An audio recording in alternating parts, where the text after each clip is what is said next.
नमस्कार प्रेक्षकांनो, कमळी मालिकेच्या येणाऱ्या उद्याच्या जबरदस्त भागामध्ये काय जबरदस्त आपण कमालीचा ट्विस्ट पाहतोय. होय प्रेक्षकांनो, कमळी आता रस्त्यावरून शाळेमध्ये जात असताना तिला एक मोठं पोस्टर दिसतं. त्याच आता क्लासेसचं, जिकडे कमळी शिकून पहिली आली असं मात्र त्याच्यामध्ये मेन्शन केलेलं असतं आणि ते बघून कमळीच्या अंगाची आग होते. कमळी इतकी चिडते ना, सरळ आता ती विजेता क्लासमधल्या त्या रितेश सरला भेटायला जाते. त्याच्या ऑफिसमध्ये डायरेक्ट घुसते आणि ती म्हणते, माझी परवानगी दिली नव्हती मी, माझा फोटो त्या तिकडे पोस्टरवर का लावला तुम्ही, मी परमिशन दिली नाही तरी तुम्ही अशी का वागलात माझ्याशी. ते बोलतात, मला तुझा फोटो आवडला म्हणून मी तो लावला, काय करशील ग तू आता, मला पण बघायचं आहे की तुझी किती हिंमत आहे आणि तू काय करू शकते. इकडे इतका काही गोंधळ प्रेक्षकांनो चालू असतो, काहीही अर्थ नाही आहे या गोष्टीला. होल्डिंग तर आता लागलेली आहेत, पोस्टर लागले, बॅनर लागले, आता तुला काय करायचे ना, कुठं उड्या मारायचे जाऊन मार. इकडे मात्र कमळी म्हणते, हे बघा सर, तुम्ही हे अजिबात चांगलं केलेलं नाही आहे, आता मात्र मी तुम्हाला सोडणार नाही आहे. तो रितेश म्हणतो, जा ग जा, काय करायचं ते करून घे, लावला मी तुझा फोटो बॅनरवर, आता काय करशील मी पण बघतोच. इकडे इतका गोंधळ चाललाय आणि तो रितेश मात्र चक्क कमळीला धमक देतो, पोस्टर तर लागलेत, ते अजिबात उतरणार नाहीये. आता मात्र तू जेवढ्या तेठरीमध्ये येऊन बोलतीयस ना, तीच तुझी आता मस्ती मी कशी उतरवतो ना, तू पाहत राहा. इकडे या सगळ्याची किंमत तुला मोजावी लागेल, असं कमळीने सुद्धा प्रेक्षकांनो त्या रितेश सरला धमकी दिलेली असते.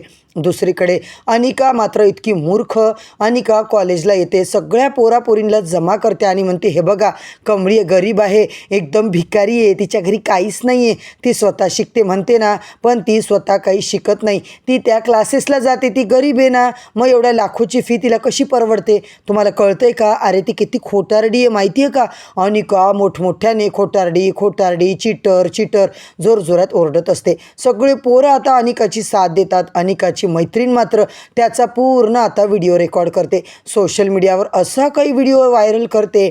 बंड्या, निंगी, कमळी सगळे व्हिडिओ बघतात. बंड्या म्हणते, बघितलंस कमळी, अनिका आता काही तिच्या मैत्रिणीसोबत काहीतरी नवीन ट्रेंड चालू करते बघ, नवीन काहीतरी व्हायरल करणं चालू आहे तिचं. त्या अनिकाने मैत्रिणींच्या साथीने आता हे सगळं कार्यक्रम केला आहे. तू अभ्यास करून स्वतः आता पास झाली नाही, तर विजेता क्लासमुळे तू पास झाली, विजेता क्लासमुळे तू आता पूर्ण याच्यामध्ये विद्यापीठात पहिली आली, असं मात्र त्यांनी आता सांगितलं.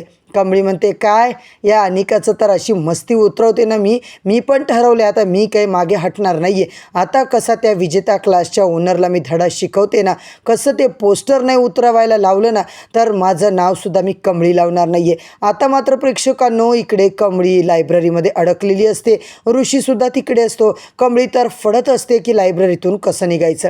तर मंडळी, आजचा भाग एवढा जबरदस्त दाखवला आहे ना, शेवटपर्यंत नक्की बघा. चॅनलवरती नवीन असाल तर चॅनलला सर्वप्रथम सबस्क्राईब करा, व्हिडिओला लाईक करा. तर मित्रांनो, इकडे मात्र आपण पाहतोय कमळी बिचारी तरफडत असते, सर इथून बाहेर कसं निघायचं. ऋषी म्हणतो, थांब कमळी, काय चाललंय, इतक्या वेळापासून मी तुला सांगतोय ना, पण तुझ्या काही अंगाची पडत नाही आहे, तुला काही ऐकू येत नाही का गं. अगं इतका वेळ झाला आपण दोघं इथे आहोत, तू काय करतेस, इथून बाहेर कसं पडायचं, इथून बाहेर कसं पडायचं, हेच चाललंय तुझं. अगं स्वतः थोडा विचार कर, आतमध्ये आपण फक्त दोघं. कमळी म्हणते, सर प्लीज ना, आपण अडकलोय ना, मला इथून काही करून बाहेर निघायचे. ऋषी म्हणतो, कमळे कमळे, थोडासा धीर धर, मी तुला काय सांगतोय, जरा वेळ माझ्यासोबत बस, आपण गप्पा मारू, 4 शब्द आता बोलू, जरा एकमेकांचं सुखदुःख वाटू. तू का माझ्या दूर पळतीयस मला कळत नाही, आपलं एकमेकांवर प्रेम आहे ना, मग तू अशी एवढी ऑकवर्ड का फील करतेस, मला आता हे बघून चांगलं वाटत नाही आहे. हे बघ कमळी, माझं तुझ्यावर खरं प्रेम आहे आणि मी तुला आयुष्यभर सोडणार नाही आहे. सर प्रेम बिम सगळं बरोबर आहे. ऋषी म्हणतो, मग काय झालं. कमळी, एरवी आपल्याकडे वेळ नसतो, तशी परिस्थिती पण आपल्याकडे नसते, आज वेळही आहे, सिच्युएशनही आहे, सगळं जमून आले, मग तुला का बाहेर जायचे. ऋषी, सर मला तुमच्यासोबत वेळ घालवायला आवडेल, पण मी नयनतारा मॅडमचा विचार करते, मला त्यांचा चेहरा जरी आठवला ना, मला खरंच खूप भीती वाटते. ऋषी म्हणतो, कमळी तू फक्त या जगाचा विचार करत बस, पण माझा विचार तू अजिबात करू नको, तुला मी सोडून सगळ्या जगाचं कळतं गं, माझ्या मनातलं काहीच कळत नाही तुला. जा आता, मीच खिडकी फोडतो, हातोडा मारतो आणि जा इथून निघून तू. कमळी मात्र म्हणते, सर प्लीज थांबा ना. कमळी त्याला आवाज देते. ऋषीला मात्र आनंद होतो. कमळी पटकन धावत येते, ऋषीच्या जवळ येते आणि आता इकडे चक्क त्याला आय लव्ह यू म्हणते. ऋषी मात्र आता लपून बसतो. कमळी त्याला शोधायला लागते. दुसरीकडे मात्र प्रेक्षकांनो, नयनतारा नयनतारा, तिचा तर आकांत तांडव चालू आहे. रात्रीची सकाळ झाली, पहाटेचे 4 वाजले, ऋषी अजून कसा आला नाही. तिला आता मात्र भीती वाटायला लागते. सायबा, निंगी कॉलेजमध्ये कमळी ऋषीला सगळीकडे आता शोधतात आणि निघून जातात. त्यांना आता काहीच कळत नाही की हे दोघं गेले कुठे. ते बिचारे कॉलेजच्या गेटजवळ बसतात. आता हे दोघं गेले कुठं असतील. तेवढ्यात आता कमळी ऋषीला बघते. ऋषी आता आपल्या बाजूला नाही आहे. कमळी आता अंधारामध्ये घाबरते. ऋषी सरला जोरजोरात आवाज देते. तेवढ्यात ऋषी म्हणतो, काय कमळे. ऋषीला कमळी आवाज देत असताना तो मात्र आता साहेबा निंगीचा आवाज कानावर पडतो. साहेबा निंगी आता लगेच लायब्ररीच्या बाहेर येतात. कमळी मोठमोठ्याने ऋषीला आवाज देते. कमळी ऋषी आता जिकडे आहे बरोबर साहेबा मात्र तिकडे येतो. कमळी म्हणते, साहेबा लवकर दरवाजा काढ, लवकर वॉचमॅनला घेऊन ये, चाबी घेऊन ये. लायब्ररीचा दरवाजा साहेबा उघडतो. कमळी ऋषी मात्र तिकडून सुटतात. फायनली प्रेक्षकांनो त्यांची सुटका झाली आहे. साहेबा म्हणतो, ऋषी लवकर घरी चल. नयनतारा मॅडम इतका आकांत तांडव करतायत ना, तुझी वाट बघून बघून अतिशय चिडून गेल्यात. तू इथे होतास ते जर त्यांना कळलं ना ऋषी, तर मात्र वाट लागणार आहे, आणि तेही कमळीसोबत. तुझं तर काही खरंच नाही आहे. इकडे मात्र ऋषी घरी जातो. नयनतारा आता नेमकी डुलकी लागलेली असते. राधिका गपचूप आता इकडे दार काढते. ऋषी पहाटेचे 5 वाजलेत. अरे वेडायस का तू, कुठे गेला होतास तू. कमळीसोबत कॉलेजला गेले होतो आणि तिथे काय काय घडलं सगळं मी नंतर सांगतो वहिनी. आता मात्र आई. राधिका म्हणते, आत्ताच त्यांना झोप लागली, तू आता पटकन जा आणि झोपी जा. ऋषी म्हणतो, मी काय सांगायचं त्यांना मी बघतो वहिनी, तू प्लीज आता दार लावून घे. ऋषी आता इकडे घाबरतो. कमळीसोबत होतो हे मात्र सांगू नको असं सांगून तिकडून रूममध्ये निघून जातो. कमळी मात्र घरी येते. सरू तिच्यासाठी जागीच असते. अक्षरशः सरूने कमळीला बघितलं की तिला मिठीच मारली. कमळीची तिला खूप काळजी वाटत असते. पोरी रात्रभर कुठे गेली होतीस ग, तुला काही झालं का, पडली बिडलीस का कुठं. कमळी आता बिचारी इकडे उठाबशा काढते, सरूची माफी मागते. कमळीला एक क्षणासाठी वाटतं की आपल्या आईला सगळं आता आठवलं.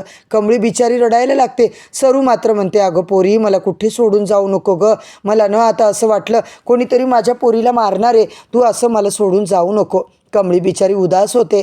दुसऱ्या दिवशी मात्र प्रेक्षकांनो अनिका ढाराढूर झोपलेली असते. कमळीला तिने अद्दल घडवली, लायब्ररीमध्ये बंद केलं आहे. आता मात्र अनिकाला वाटतं मी जिंकले, मी टार्गेट कंप्लीट केलं आहे, मी कमळीला हरवलं आहे. रागिनी तिला उठवायला येते. तेवढ्यातच अनिकाचा फोन वाजतो. अनिका आता फोन उचलते आणि अगं झाडू मारणाऱ्या मावशी आल्या होत्या. त्यांनी सांगितले कमळी ऋषी दोघं रात्रभर लायब्ररीमध्ये होते. अनिकाचे डोळेच पांढरे होतात. उठल्या उठल्या अनिकाला धक्का बसतो. कसं शक्य आहे, ऋषी तिकडे कसा आला. ती मैत्रीण म्हणते, बघ अनिका तू लायब्ररी रिकामी केली होतीस ना, मग तुला मूर्ख आहेस का गं, नीट चेक करता नाही आलं का.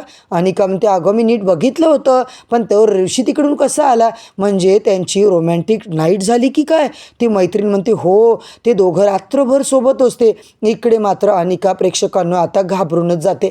रागिनी म्हणते, काय ग डॉल काय झालं. अनिका रागिनीला सगळं सांगते. रागिनी तिलाच किंचाळते, एक नंबरची मूर्ख आहेस. अगं ॲटलिस्ट त्यांना कोंडायच्या आधी त्या लायब्ररीला चेक तरी करायचं ना. आता ऋषी तिकडे कसा आला आतमध्ये, आणि बाहेरून तो लॉक होता, म्हणजे ऋषी ऑलरेडी मध्येच असेल.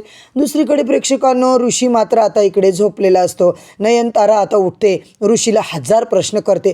कुठे गेला होतास, कोणासोबत गेला होतास, किती वाजले यायला. ऋषी एकाही प्रश्नाचं आता खरं उत्तर देत नाही. नयनताराला लगेच या अनिकाचा चोंबडीचा फोन येतो आणि अनिका म्हणते, ऋषी काल उशिरा आला होता ना, कारण माहिती आहे तुम्हाला आंटी. नयनतारा आंटी, ऋषी आणि कमळी दोघं कॉलेजच्या लायब्ररीमध्ये आता कोंडून होते. ते दोघं आतमध्ये रात्रभर होते. ऋषी तिकडे का गेला होता, कशासाठी गेला होता, मला तर काही आयडिया नाही बाबा, पण तुम्हाला जे कारण सांगितलं आहे ते ऋषी खोटं बोललं आहे. तुम्हाला माहिती आहे का, ती कमळी तुमची आता सानू बनणार आहे. सानू, जेव्हा ती तुमची सानू बनेल ना, मग तुम्हाला कळेल. नयनतारा तिचं काहीच ऐकून घेत नाही. फोन ठेवते आणि कमळी ऋषी यांना वेगळं करण्यासाठी खतरनाक आता डाव करते. आता मात्र ऋषीला कामाच्या निमित्ताने दुसरं ऑफिस खोलायचं आणि पुण्याला शिफ्ट करायचं. ऋषी पटापट आवरतो, पुण्यासाठी निघतो, पण ऋषीचा फोन मात्र तिकडेच असतो. आता मात्र प्रेक्षकांनो नयनतारा त्याचा फोन तिकडे आहे हे बघून बरोबर संधी साधते. आज मात्र ऋषीला कोणीच फोन करायला नको असं आता नयनताराला वाटतं आणि चक्क तिने आता त्याचा फोन लपून ठेवलाय. दुसरीकडे मात्र आता फोन स्विच ऑफ. कमळी काही त्याला फोन लावतही नाही. कमळी मात्र जेव्हा शाळेत जाते रस्त्यावरच्या बॅनरवर तिचं नाव बघून ती मात्र डायरेक्ट आता त्या विजेत्या क्लासच्या ओनरला चांगली भांडायला जाते. तर मंडळी इकडे त्या रितेशची अशी काय सटक आता आपली कमळी काढणार आहे ना, येणाऱ्या भागात ते आपल्याला जबरदस्त ट्विस्ट पाहायला मिळणार आहे. तर मित्रांनो, कमळी मालिकेचे सगळे एपिसोड तुम्हाला पाहायचे असतील, ऐकायचे असतील तर चॅनलला सर्वप्रथम सबस्क्राईब करा, व्हिडिओला लाईक करा. उद्या परत भेटूया मित्रांनो नवीन भागाच्या नवीन रिव्ह्यूसोबत. तोपर्यंत धन्यवाद.